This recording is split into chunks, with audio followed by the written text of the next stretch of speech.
arts culture, and it's based on stories about the unsung arts practitioners around South Africa.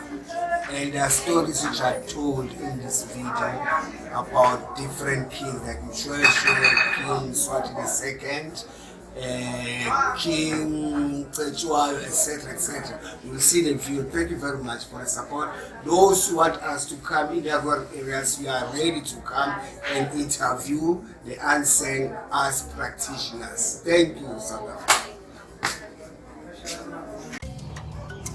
Sabona Simpiwe Wambat. Yebo. Unjani empilweni? Ngiyaphila. Ngiyaphila nami. Yebo. Ngizwa kuthiwa uyiciwe elingavelele kodwa kade wayiqala le ndima yomculo. Awusho kwayiqala kuphi le ndima yomculo? Ngaqala ematendeni eGods Army. Kuba busithole sakhona esaphila emhlabeni ngicula ngishaya amasolo ngishaya umaskani. Ilapho aqala khona ngoba busosashiya emhlabeni. Ngizwa kuthiwa uMadiba wena? Yebo nguMadiba. Yini wakuthiwa uMadiba uphela uMadiba? uMadiba. Kuba uMadiba ngangilingisa uMandela ngasekhaya bambiza ngoMadiba bengihamba izinto ze-ANC ngase ngilingisa uMandela ke ngizondengisela kwaMandela khona ngizokubona ukuthi bangibiza ngokuthi ngubani uMadiba. Akulingise phela uMadiba. Machanga nami Khithakase, the people of the country, your ANC, and as of the king, get here Africa, akube khona ukuthona xolo. With your family is Africa's comrade. Africa's comrade is king. Ezibhumshaka nezidindom zeza abantwana babeshoshe khotho school anyway. Okay, ngiyabonga. Kusho ukuthi inselele ke wahlangabezana nazo okwaye usahlangabezana nazo kulesikhathi samanje ngecingo izinto. Engihlangene nazo kunento engifuna ukuyiqala eAscenta eNkwaleni. Ngifuna ukuthatha abantu abasha abasinayo abenza yonke into nje music, umculo, umaskane naba-actor benza izinto eziningi. Bengifuna ukwenza iAscenta eNkwaleni kwaDabeka ngaphesheya komngeni emaqadini la kunenkwali khona wakha khona amatshe. Ilapho ngifuna kwakhe iAscenta khona nginendawo lapho. Ufuna ukuthuthukisa amakhono entsha kuyo yonke imikhakha yezobuciko. Yebo baba. Enkwalini konje imali enkwalini. Inkwali KwaZulu Natal. KwaZulu Natal. Iyona inkwali lesibona. Iyona lesimikona. Ngikuzwa kahle. La KwaZulu Natal. Manje ke uma ke ngaba khona isikhungo lesibaya iAscenta ukuthuthukisa amakhono entsha. Iyiphi intsha ezosizakala? Inkwalini iseduze namaphi amakhaya okanye indawo eseduze lenkwalini ukuze phela intsha yalezinto ikwazi ukufiyelela kule art center yakho lasekwalini ufuna ukuyakha? Iseduze nelindelane. Iseduze namachobe la engisho khona. Iseduze ne-Wesrich, iseduze no Mashu. Iseduze naphesha neClermont. Iseduze endaweni eziningi nje. Iseduze endaweni. Yebo. Indawo esemakhaya leyo ngithi. Indawo zasemakhaya. Okay, uthe uculo yakwazi ucula? Yebo ngiyakwazi ucula. Awushaye nje umuntu odwa nsizwe. Yebo ngizonishayela nje ama-highlights ke ukucula. Yebo. Ezulwini sibone izinkanyezi la imvula ivela phezulu sibabaza okwenzileyo Nkosi umhlaba lo osenzele wona. Umoya wa uyakudumisa umukhulu simagade.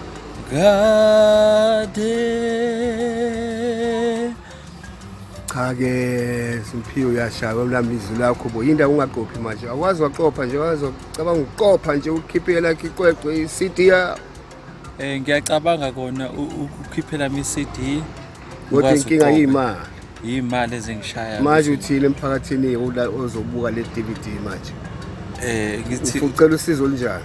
ngicela usizo ukuthi bakwazi ukungixhasa ngikwazi ukwenza izinto zami. Ngiyafisa ukuthi into yami iphumelele le engizoyenza ne-Asenta no-music nokusiza abantu abasha. Bangakuthinta ithi inombolo yakho yocingo abanesifiso sokusiza. Yeah. Asemakethe usaphinda mlocingo. Uyayishintsha inamba ukuthi amafoni akaza basimpithuba abheke ucingo lakhe abecula kodwa. Ngizoyisho ke number yami balandeli ithi 0634528545. Ngicela iphinde. Ithi 086 hayibo. Sorry. 086 hayibo. Qala phansi ayiphinde. Hayi ngizoyiqala ke ngiyaqosa abalandeli bami. Ezoyisho ithi 0634528545. Ngizokuthona laphana ukuba i-sound engineer ungena kanjani lapho? Ku-sound engineering ngafunda ke isikhathi khona itenda lengasekhaya kuthiwa iGod's Army khona la ngafunda khona uqhuma isound. Uqhuma isound. Uyawazi uqhuma isound? Yebo ngiyakwazi. Uqhuma indawo ezinjani isound? Indaweni ezinjengamatende, indawo ezama open air. Imicimbi nje okwakho. Nasemcimbini. Kusho ukuthi nabafuna ukuthi bayisethele isound bangakuthinta kuyo lo nombolo. Bangangithinta nje. Abafuna ukuxhasa ukuthi uqophe bangakuthinta inombolo le. Yebo bangangithinta nje. Abafuna ukuthi art center yakho iqhubeke yakhe bangakuthinta inombolo le. Yebo. Siyabonga kakhulu Simphiwe okambatha. Konje kwambatha kwabana awuzisho? NguSimphiwe Mbatha ngushani kaNdaba umthe umanyosi ngikanetandi nesandla. Qhubeka. Umthiya. Yebo. Mthiya siyabonga kakhulu uhambe kahleke kodwa uhambi kahle uma ulave lenkwalini. Yebo. Singawathola amahewu masuka la. Yebo ngawathola. Sophuza amahewu nani futhi inkobe zikhona. Zikhona nenkobe konke nje kuphelele. Nokudla kwesiZulu kukhona namadumbe nobhatata konke. Siyabonga ya. Soda sishaya sibovu. Yebo. Siyabonga. Nami ngiyabonga kakhulu. Ngithanda kakhulu. Amen. Siyabonga. Prophecy. God would banish the settlers back into the sea.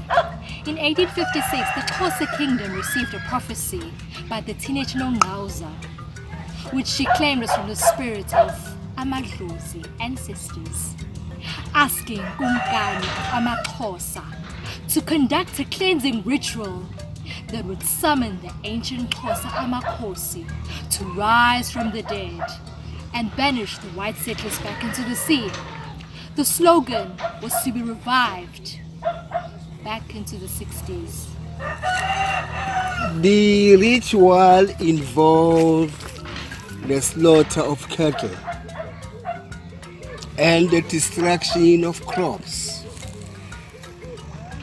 and that triggered the cattle killing of 1857 and 1858. Ububukani uSandile wamaGcalega ordered all amakhosi to his kingdom and ministered them to undergo the ritual cleansing ceremony. The ritual involved the slaughter of cattle and the destruction of crops, and that triggered the killing of cattle of 1857 and 1858. Ubumkani uSandile of amaGcalega ordered all amakhosi come to his house or palace, and he ordered them to do the cleansing ritual as it was prophesied by Unongqawuse. I thank you. Bye. This is a storytelling of our monarchs, kings of Amakosi. And then with this project, we are trying to recruit the Unsung as practitioners all over South Africa. We think they should come with their stories, their challenges in arts, performing arts, and then we believe that they need that exposure, but they cannot get it. So we are driving that message to give them exposure. All the Unsung arts practitioners should contact us on this number 0611 218252 0611 218252. Thank you. Is Nongawuse storytelling script. Nongawuse prophecy God would banish settlers back into the sea in 1856. The Xhosa kingdom was given prophecy by the teenage Nongawuse, which claimed has the spirits of Amadlozi ancestors. Asking Kumkani of Amaxhosa to conduct a cleansing ritual that would summon ancient Xhosa Amakhosi to rise from the dead and banish the white settlers back into the sea. The slogan was received by Upoto during the 60s. The ritual involved the slaughter of the cattle and destruction of the crops. This triggers the Xhosa killing of 1857 to 1858. Kumkani Sandile of Amagxaleka ordered all Amakhosi under his kingdom to administer the cleansing ritual as Nongawuse prophesied. The results were catastrophic. 1,000 of people starved to death, and many people had to seek refuge across the Cape Colony. This remnant of a once proud nation became cheap labor for settlers' farm. Sir George Grey used the situation to his advantage. He deposed the Kumkani Sandile and the land of Amagxaleka and banished Nongawuse back to Robben Island. Greetings, ladies and gentlemen. Today, I'm here to tell a story about King Mswati II. Mswati's reign opened amidst challenges from within and without. Most serious initially were new Zulu attacks. The Swazi had suffered periodic onslaughts from this quarter since the rise of the Zulu power. The most recent being the invasion of 1836. But these had always had delimited and transitory objectives of seizing booty from the Swazi and checking the rise of a growing local power. After Tinganes defeated Blood River in 1838, this previously stable configuration underwent radical change. In terms of the treaty, subsequently concluded with the Boers. Dingane agreed to withdraw from territory south of the Black Mfolozi River. Accordingly, in the summer of 1839, he sent his Mbelebele, Mkhuluchane and Nomdayana regiments to build a military village at Lubuya near the present town of Hlatikulu as the first step in his plan. In the midst of this crisis, Mswati came to power on the death of his father. He could hardly have acceded in less favorable circumstances, since Sobosa's death was bound to affect the army's morale. But the news was kept secret from the army, and the regiments went to battle in ignorance of what had occurred. Though Swazi casualties were large, Zulu losses were larger still. According to some accounts, more than half of the Zulu regiments were destroyed. And when the Swazi returned to the fray the next day, they found the Zulu forces had withdrawn. For the Swazi, it was a resounding victory. But the Zulu threat was far from past. Defeat had left Dingane even more implacable, determined to seek a final reckoning with the Swazi. And it was not until the rebellion of his half-brother Mpande and the subsequent defeat of Dingane by the combined forces of Mpande and the Natal Boers that the Swazi were freed of the prospect of renewed efforts at Zulu colonization. What parts did Mswati play in the events? In all probability, it was not very great, because he was still very young, probably only 13 years old. It seems likely that most decisions of importance were taken by the regents. Thandile, his mother, Malunge, his paternal uncle, and Malambule, his eldest brother, who were ruling in his name. Only later, once he had passed through the rites of circumcision in 1845, was Mswati able to assume a more dominant role in Swazi affairs. Even then, no really fundamental changes in the character of Swazi government took place. Throughout, it continued to function on a conciliar basis.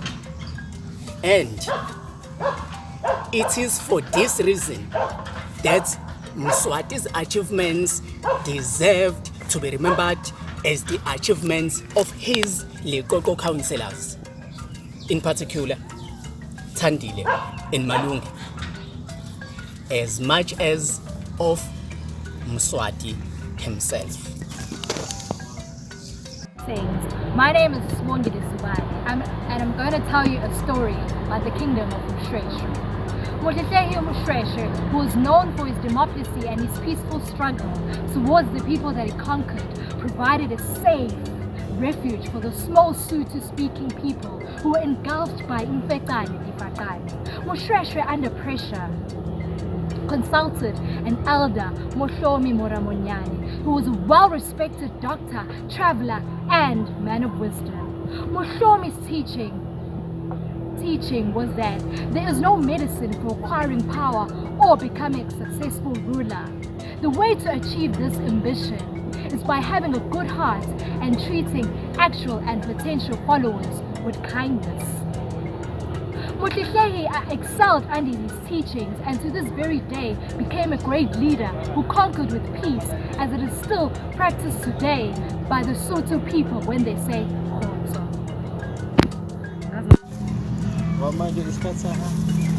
I greet you all South Africans. My name is Vusi Shashu.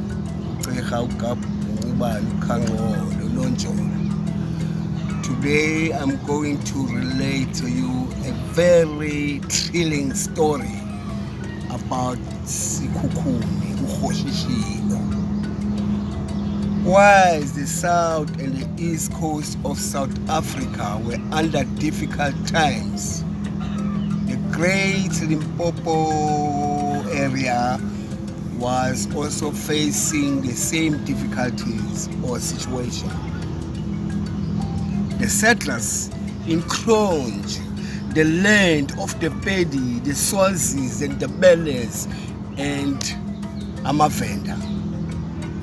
We learn of the efforts by our kings or Amakosi who suppressed the settlers and sent them back in their areas all over South Africa.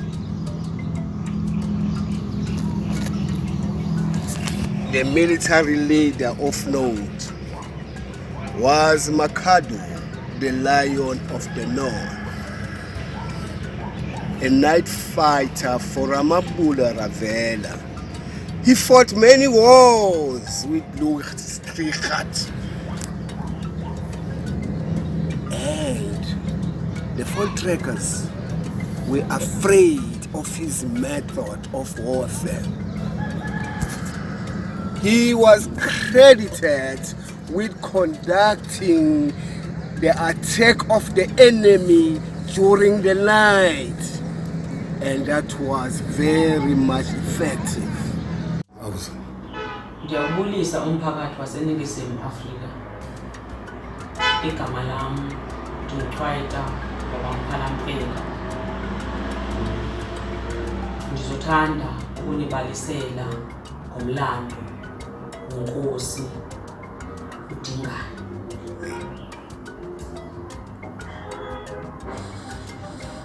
Inkosi uDingane uneqhawe lakhe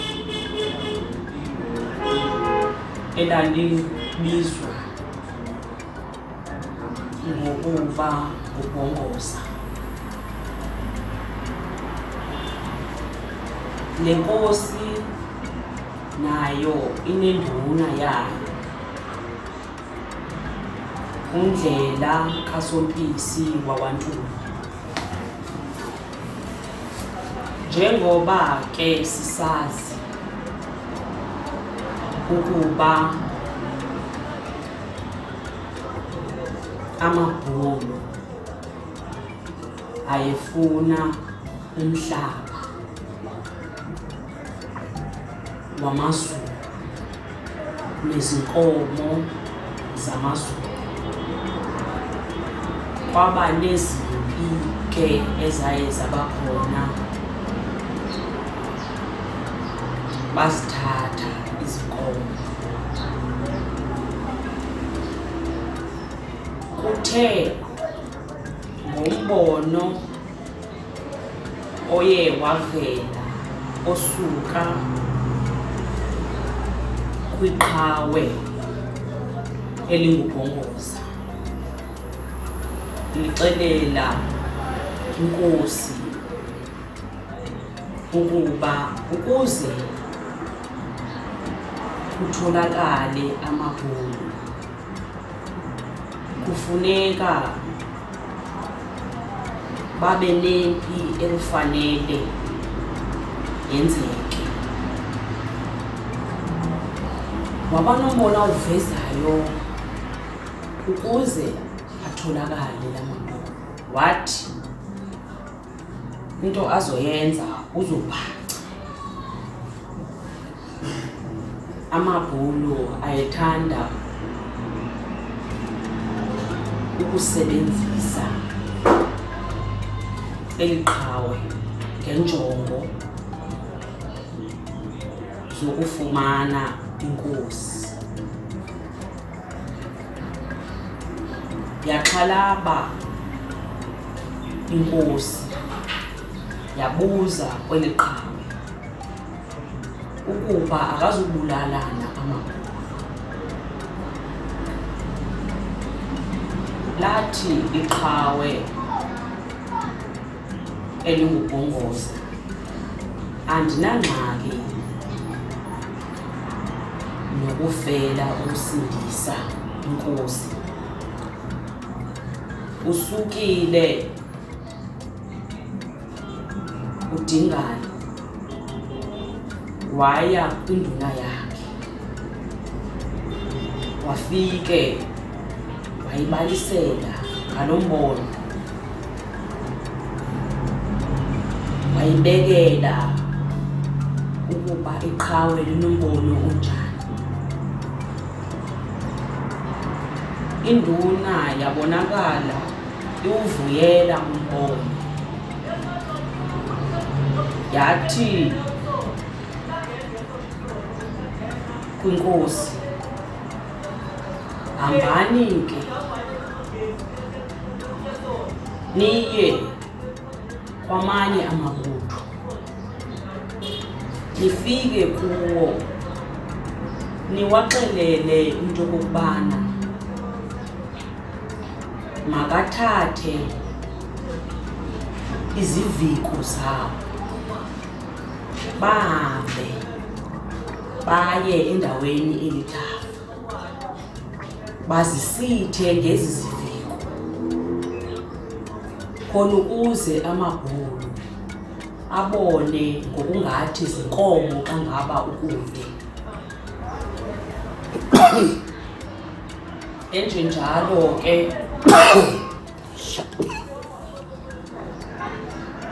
unkosi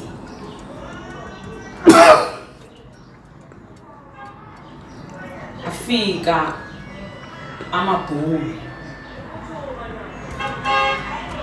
acela eliqhawe ukuba makayikhombise inkosi la ingafumaneka khona.